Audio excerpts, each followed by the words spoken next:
આજે તો મીશોમાંથી પાર્સલ આવી ગયું તો આર્યનભાઈને નીચે લેવા મોકલ્યા હતા તો કહે છે આલ્યો મમ્મી આમાં તમારા હાટું બરફી આવી છે। હાલો હાલો તો આપણે છે ને અનબોક્સિંગ કરીને જોઈએ આમાં શું નીકળે છે। હા, અનબોક્સિંગ કર્યા પછી તો હાશી વાતે બરફી નીકળી। સોરી બરફી નથી, આ સોપ છે।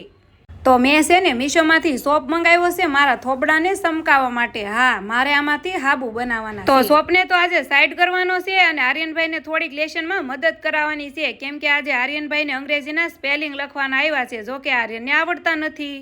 આર્યનનું લેશન કમ્પ્લીટ કરાવ્યું અને પછી ટાઈમ પાસ કરવા આવી ગયા ધાબા ઉપર અને જો અમારા ધાબેથી આખું સુરત દેખાય હો, બાકી કાંઈ ન ઘટે।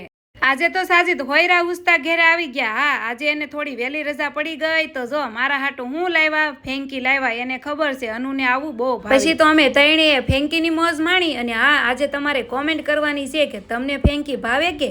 અને આજ તો ફેંકી પેટમાં પડી ગઈ હતી તો હાજે ખાલી સા અને ભાખરી બનાવી નાખ્યા। ખાઈને પછી આર્યનને મારે દવા પાવાની હતી અને થોડી મારે પણ પીવાની હતી।